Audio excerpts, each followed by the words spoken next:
প্রচণ্ড গরমের কারণে যদি ঢিলা গেঞ্জি পরিধান করি তাহলেও কি আল্লাহ লানত বর্ষিত হবে? এবং অজু করার সময় বেসিনে পা ধোয়া কি ঠিক? গোপন অঙ্গে হাত লাগলে অজু থাকে কিনা? গোসল করার পর পুরনো অজু করার প্রয়োজনীয়তা আছে কিনা? নামাজের সময় মোবাইলে চোখ গেলে কি নামাজ হবে? ছোট বালতি থেকে পানি না ঢেলে পানির মধ্যে হাত দিয়ে অজু করা যাবে কিনা? ডান হাতে খাবার গ্রহণের সময় প্রয়োজনে কি বাম হাতে পানি পান করা যাবে?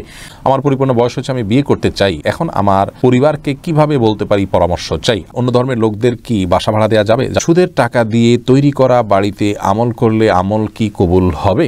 নখপালিশ লাগিয়ে নামাজ পড়লে নামাজ হবে কিনা? কারো থেকে ঋণ নিলে যার থেকে ঋণ নিয়েছি ওই ব্যক্তিকে পরবর্তীতে খুঁজে না পেলে করণীয় কি? কিবলার দিকে পা দিয়ে শোয়া যাবে কিনা? মহিলাদের ভাঙতি রোজা কি স্বামীর অনুমতি ছাড়া রাখা যাবে?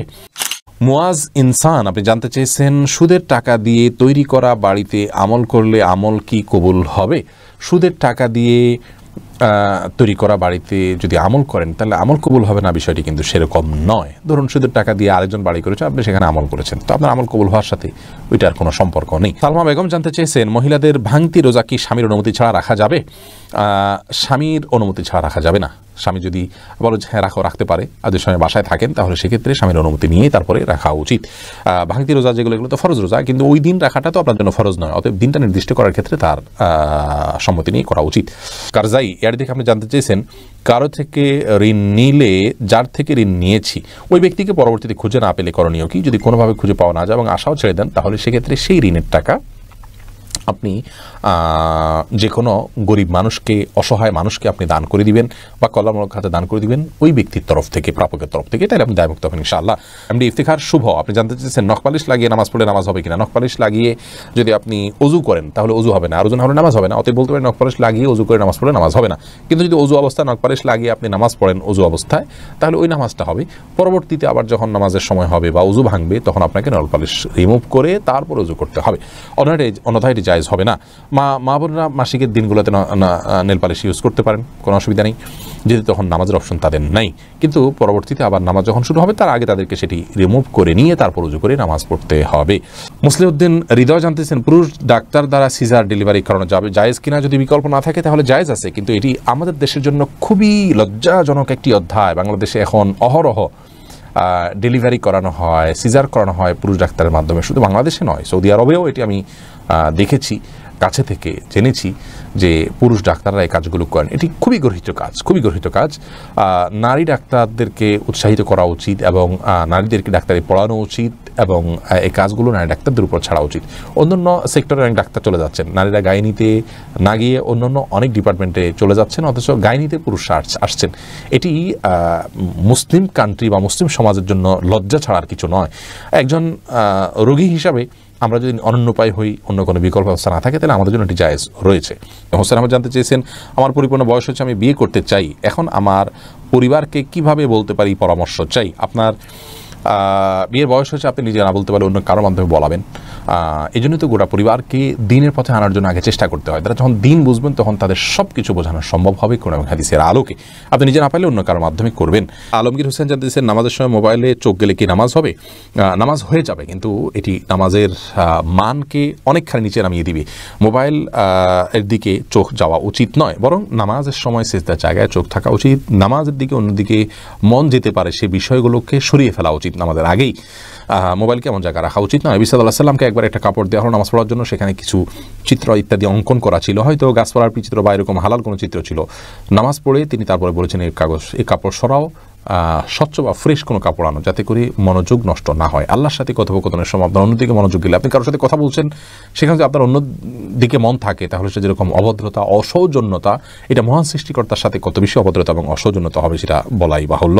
এস আলম আপনি আইডি থেকে জানতে চেয়েছেন, গোপন অঙ্গে হাত লাগলে উজু থাকে কি না? আমাদের দেশের ওলামায়ে কেরামের মতে, বাহানাই মতে ওলামায়ে কেরামের মতে গোপন অঙ্গে হাত লাগলে উজু ভাঙবে না।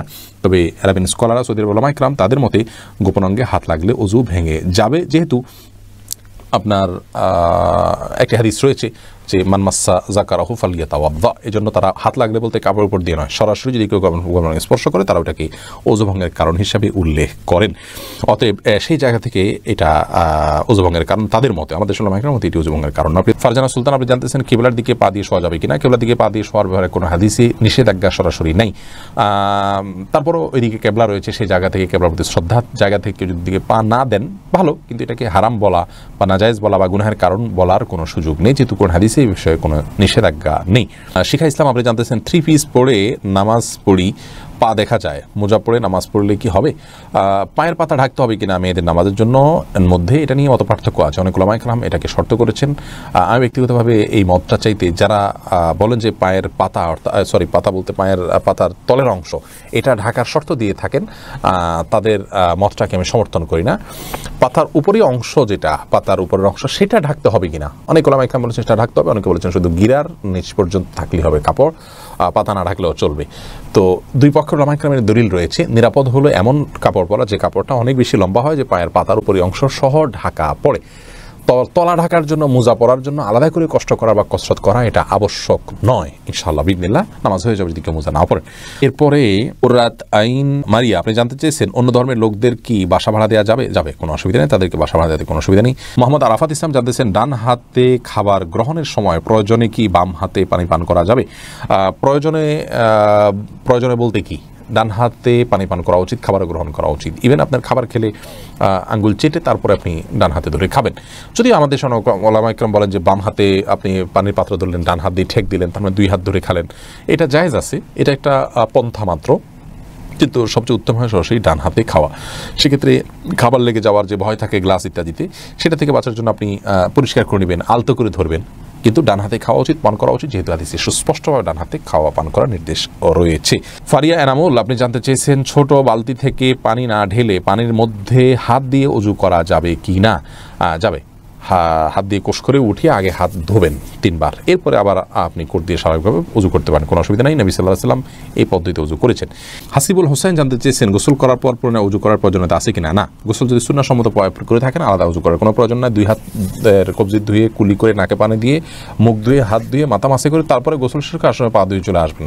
এভাবে গোসল করলে আপনার আলাদা করে আর গোসল করার কোনো প্রয়োজন নেই। ওযুতে আপনার গোসলের শুরুতে ওযুর নিয়ত হয়ে যাচ্ছে। নিশান আপনি জানতে চেয়েছেন ওযু করার সময় বেসিনে পা ধোয়া কি ঠিক? নিজের বাসা বাড়িতে অসুবিধা নেই, করতে পারেন, তবে আপনার রিস্ক মুক্ত হওয়াটা আর বিষয় মাথা রাখতে হবে। নিজের জন্য রিস্কি হলে সেটা আপনার জন্য করা উচিত হবে না, কারণ নিজেকে বিপদের মুখে ঠেলে দেওয়া ইসলামের দৃষ্টিকোণ জায়েজ নয়।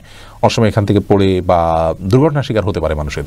যদি সেরকম না হয় আপনি আশপাশে কিছু ধরে করতে পারেন তাহলে এটা জায়েজ আছে, কিন্তু পাবলিক প্লেসে বা বাইরে এরকমটি করা অনুচিত, যেহেতু এটা দৃষ্টিকটু। অন্য ধরনের মানুষরা আছে যারা এই বেসিন ব্যবহার করবে, তারা দেখে হয়তো ইসলাম সম্পর্কে বাজে ধারণা নিবে বা তাদের হক নষ্ট হতে পারে বা আশপাশে পানি পড়ে ভিজে যাবে, জায়গাগুলো নষ্ট হবে।